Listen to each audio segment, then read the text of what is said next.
Good evening, everyone. Today we are going to discuss about the nomenclature of the carboxylic acid. Previous video में हमने पढ़ा aldehyde and ketone. So how we will go for the nomenclature of the carboxylic acid and what are the carboxylic acid? Carboxylic acids are those of the species which contains COOH group. और general steps for the nomenclature क्या है? The general steps for the nomenclature is alkane plus oic acid. आप कह सकते हैं कि numbering क्यों नहीं, नंबरिंग कहां गई? तो आपको मालूम है अगर ऐसा कोई ग्रुप लगा है COOH तो यहाँ पे कार्बन की 3 वैलेंसी तो C डबल बॉन्ड O और OH से ही कंप्लीट हो गया, यानी इसके साथ सिर्फ एक कार्बन लगेगा. प्राइमरी पोजीशन पे ही ये ग्रुप हमेशा होगा और प्राइमरी सिस्टम्स हमेशा पोजीशन नंबर 1 पे ही डेवलप होता है या पोजीशन नंबर लास्ट पे डेवलप होता है. तो अगर एक ही फंक्शनल ग्रुप है तो ये हमेशा पोजीशन नंबर 1 पे ही रहता है और इस वजह से यहां पे नंबरिंग करने की कोई जरूरत नहीं पड़ती है. So the name is alkane plus oic acid, that is called the alkanoic acid. तो हम देखने जा रहे हैं कुछ एग्जांपल और हर बार की तरह इस बार भी हम एक सिंगल कार्बन सिस्टम से शुरू कर रहे हैं. Then it is a single carbon system, यानी कि अगर हम इसके एल्केन का नाम लिखें इट इज मेथेन. तो methane plus oic acid, that is called methanoic acid. Methane oic acid, methanoic acid. Normally इसे हम फॉर्मिक एसिड भी कहते हैं, फॉर्मिक एसिड. और ये फॉर्मिक एसिड आपने पढ़ा होगा छोटी क्लासेस में. It is secreted by the ant. जब कोई भी चींटी काटती है तो उसमें ये आते हैं, या मधुमक्खी काटती है तो उसमें भी यही एसिड सीक्रेट किया जाता है. अगर यहां पे नंबर ऑफ कार्बन्स 2 हो जाए तो क्या होगा? CH3COOH. ठीक है, तो यहां पे नंबर ऑफ कार्बन्स 2 हो गए तो इट विल बी एथेन. 1 2 और 2 कार्बन एथेन है प्लस क्या लगाएंगे? Oic acid. ठीक है ना, oic acid. So it is ethanoic acid. Normally इसे हम विनेगर कहते हैं, एसिटिक एसिड या विनेगर कहते हैं. विनेगर एसिटिक एसिड का 2 to 5% सोल्यूशन होता है. अगर ये कंपाउंड कुछ ऐसा हो COOH and COOH, generalize term में हम इसे ऑक्सैलिक एसिड कहते हैं. आप लोगों ने टाइट्रेशन के समय इस कंपाउंड को यूज किया होगा, oxalic acid with the KMnO4. और अगर हम इसका रिएक्शन देखें, सॉरी इसका नॉमेनक्लेचर देखें तो क्या होगा? नंबर ऑफ कार्बन्स कितने हैं? 1 2, यानी कि एथेन. और कहां कहां पे ओइक एसिड है? पोजीशन नंबर 1 पे भी है, पोजीशन नंबर 2 पे भी है. तो एथेन 1,2 डाई ओइक एसिड.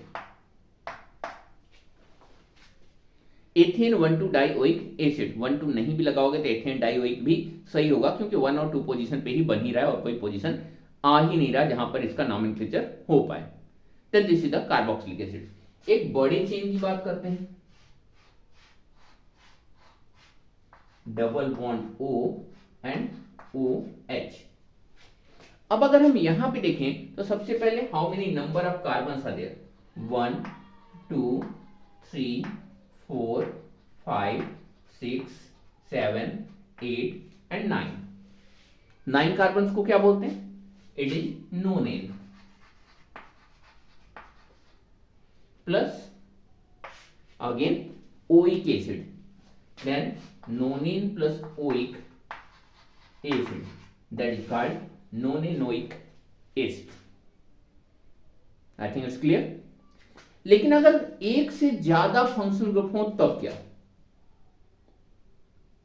तो क्या प्रायोरिटी ऑफ कार्बोक्सिलिक एसिड कम है ज्यादा है ये भी देखना पड़ेगा. तो अगर आप देखें प्रायोरिटी सीरीज में तो सबसे ज्यादा प्रायोरिटी का सब्सटेंस या फंक्शनल ग्रुप कार्बोक्सिलिक एसिड ही होता है, यानी इससे ज्यादा प्रायोरिटी कभी किसी की होती नहीं. और वैसे भी पोजीशन नंबर 1 पे ही पड़े रहते हैं. तो यहाँ पे मोस्ट प्रायोर हैं, नॉमेनक्लेचर में सफिक्स की तरह यूज किए जाते हैं, यानी अगर एक से ज्यादा भी सफिक्स आ रहे हो तो ये सबसे लास्ट में आते हैं।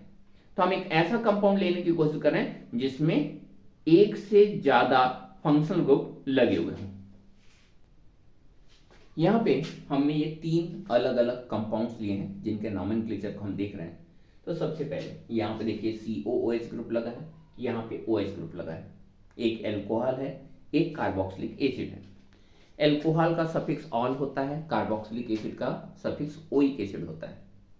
लेकिन अगर हम यहां पे देखें तो यहां पे प्रायोरिटी किसकी ज्यादा है, ऑल की।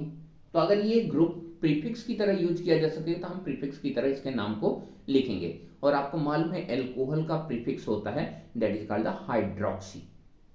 तो हाइड्रोक्सी प्रीफिक्स यहां पे यूज करते हैं। तो सबसे पहला काम हम ये करते हैं कि इसे नंबरिंग कर देते हैं, 2 3 4 5, total 5 carbons. And where is the hydroxyl group, it is on the position number 3। तो हम इसे लिख सकते हैं 3 पोजीशन पे hydroxy, 3 hydroxy. And number of carbon total 5। तो यहां पे पेंटेन प्लस ओइक एसिड, तो 3 हाइड्रोक्सी पेंटेनोइक एसिड। आसान। Now see this one group is this one and another one is this one, Cl। और अगर ये Cl है तो Cl तो वैसे ही क्लोरो प्रीफिक्स ही रहता है, इसको तो सफिक्स प्रीफिक्स वाला कोई झंझट ही यहाँ नहीं है। तो सबसे पहले हम प्रीफिक्स का नाम लिख देते हैं, ये है आपका 3 पोजीशन पे chloro. Total number of carbon 3 है, that is the propane plus oic acid, then it is 3 chloro propanoic acid. Now this one, इन तीनों में सामने last one 1 2 3 and 4, 1 2 3 and 4, total 4 carbon system. अब यहां पे ये भी सफिक्स है, ये भी सफिक्स है और इन का प्रीफिक्स भी नहीं होता, तो इस वजह से उसे सफिक्स में ही लिखना है। तो अब क्या लिखेंगे, टोटल नंबर ऑफ कार्बन 4 है, ये हो गया ब्यूट। इस बार ब्यूटेन नहीं लिखेंगे क्योंकि ये एन तो है ही नहीं, एल्केन तो है ही नहीं, ये तो एल्कीन है। तो क्या लिखेंगे, ब्यूटीन। और इन की पोजीशन को भी सजेस्ट करेंगे, then where is the double bond, on the position number 2, then it is but 2 en 1 oic acid. अगर आप कहें कि 2 बार नंबर्स क्यों दिए गए, ओइक तो फर्स्ट पोजीशन पे रहता है, इसके नंबर को स्पेसिफाई करने की क्या जरूरत है, रियली कोई स्पेसिफाई करने की जरूरत नहीं है। लेकिन दोनों को एक में मिला देते हो तो कभी कभार लगता है कुछ अजीब सा नाम हो गया, इनोइक एसिड, तो लगता है कोई दूसरा फंक्शनल ग्रुप तो नहीं है, तो थोड़ा सा उसे बेटर करने के लिए लिख दिया गया। आप वैसे भी लिखेंगे तो भी ये सही है। So this is the name. अब हम देखने जा रहे हैं कुछ साइक्लिक सिस्टम या फिर एरोमेटिक सिस्टम्स को। तो यहां पे आपको जब एल्डिहाइड पढ़ा रहा था तब मैंने कहा था कि एल्डिहाइड साइक्लिक सिस्टम पे जनरेट नहीं किए जा सकते। Reason, all the carbons in the cyclic systems are secondary, at least secondary, no any carbon is primary. और अगर प्राइमरी कार्बन नहीं है तो प्राइमरी पोजीशन पे कार्बोक्सिलिक एसिड या एल्डिहाइड नहीं लग सकता। तो कोई रिंग सिस्टम या रिंग कार्बन एल्डिहाइड या कार्बोक्सिलिक एसिड कंडीशन जनरेट नहीं करता। हाँ, उस पर कोई अटैचमेंट होगा तो उस पर हो सकता है। तो हम यहाँ पे एक एरोमेटिक सिस्टम देखने जा रहे हैं, एक बेंजीन के सिस्टम को देखने जा रहे हैं जहां पर हम कार्बोक्सिलिक एसिड ग्रुप को देखेंगे। तो हम पहला सिस्टम जो देख रहे हैं वो एक जनरल सा वेल नोन कंपाउंड है। कंपाउंड को हम वैसे बोलते हैं benzoic acid. Then this is the benzoic acid and benzoic acid the general name. वैसे आईयूपीएससी में भी हम ये बेंजोइक एसिड लिख देते हैं, लेकिन that is a general name. अब यहां देखिए 2-2 चेन हो गए। इस तरह का नॉमेनक्लेचर आप लोगों ने पहले भी किया हुआ है। यहां पे एक चेन ये हो गया, एक चेन ये हो गया। कौन सा मेन चेन होगा, श्योरली ऊपर वाला COOH, एक कार्बन का system methane plus oic acid, यानी कि मेथनोइक एसिड मेन चेन है। और ब्रांच कौन है, बेंजीन। और ब्रांच के फॉर्म में अगर बेंजीन सर्वाइव कर रहा है तो हम इसे बोलते क्या है, इसे बोलते हैं हम phenyl. Then this one is phenyl benzene. ठीक है ना, ब्रांच में इसलिए फिनाइल, और ये क्या है, एक कार्बन का system methane plus oic acid, then this is called phenyl methanoic acid or well known as benzoic acid. अब हम एक स्पेशल केस देखते हैं, ये है आपका कंपाउंड बेंजीन COOH COOH। अब यहां देखिए तीन तीन अलग अलग चेन बन जा रहे हैं, एक तो ये बन रहा है, एक ये बन रहा है, और एक बेंजीन रिंग खुद है ही। किसको मेन चेन लें? पिछली बार हमने इसको मेन चेन लिया था, तो इनमें से दोनों में से कोई एक मेन चेन ले सकते हैं, लेकिन रियल में आप देख रहे हैं अगर इसे मेन चेन ले लेंगे तो ये छूट जा रहा है, इसे मेन चेन ले लेंगे तो ये छूट जा रहा है, और बहुत अलग सी कंडीशन डेवलप हो रही है।